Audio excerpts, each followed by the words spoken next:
দক্ষিণ ভারতীয় সিনেমার মহাবিশ্বে তিনি একচ্ছত্র থালাপাতি। বক্স অফিসে তার নামই শেষ কথা, কিন্তু যখন সেই মহাতারকা রাজনীতির ময়দানে নামেন তখন সমীকরণ বদলে যায়।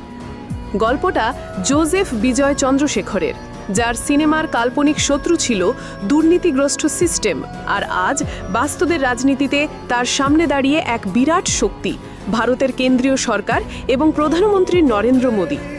চলুন দেখে আসি কিভাবে রূপালী পর্দার সুপারস্টার থালাপাতি বিজয় ধাপে ধাপে রাজনীতির ময়দানে প্রবেশ করলেন। 2017 সাল মুক্তি পেল বিজয়ের ছবি মার্সেল। এই সিনেমার একটি দৃশ্য কাঁপিয়ে দিল গোটা দেশকে, যেখানে তার চরিত্র সরাসরি কেন্দ্রের ফ্ল্যাগশিপ প্রকল্প জিএসটি এবং ডিজিটাল ইন্ডিয়া নিয়ে কড়া সমালোচনা করে।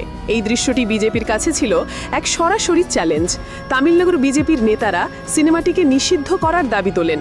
বিজয়ের খ্রিস্টান পরিচয় তুলে ধরে বিতর্ককে সাম্প্রদায়িক রং দেওয়ারও চেষ্টা করা হয়। সেটাই ছিল প্রথম সংঘাত।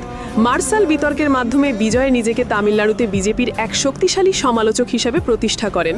বিজেপি ভেবেছিল তাকে চাপে ফেলতে পারবে, কিন্তু ফল হলো উল্টো। গোটা তামিল ফিল্ম ইন্ডাস্ট্রি এবং বিরোধী দলগুলো বিজয়ের পাশে দাঁড়ায়। এই ঘটনা বিজয়কে একজন সাধারণ অভিনেতা থেকে দ্রাবিড় রাজনীতির এক গুরুত্বপূর্ণ প্রতীকে পরিণত করে। সংঘাত সেখানেই থামেনি। পরের ছবি সরকারে তিনি তুলে ধরেন নির্বাচনী দুর্নীতির কথা। আবারও আসরে নামে ক্ষমতাসীন দল। এরপর তার বিগিল এবং মাস্টার সিনেমার শুটিং চলাকালীন তার বাড়িতে এবং অফিসে আয়কর দপ্তরের হানা দেওয়া হয়।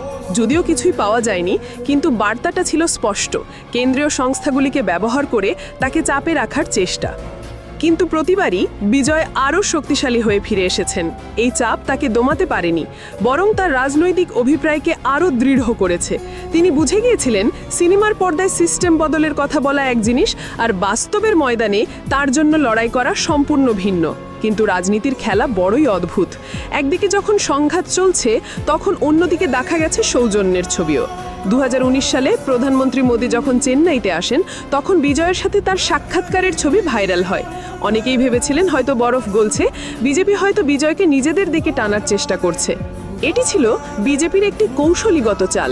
তারা জানে তামিলনাড়ুতে বিজয়ের জনপ্রিয়তা আকাশ ছোঁয়া, তাকে শত্রু বানিয়ে রাখার চেয়ে বন্ধু বানানো লাভজনক। কিন্তু বিজয় সেই ফাঁদে পা দেননি। তিনি সৌজন্য বজায় রেখেছেন, কিন্তু নিজের রাজনৈতিক অবস্থান থেকে এক চুলও সরেননি। তিনি জানতেন তার পথ আলাদা।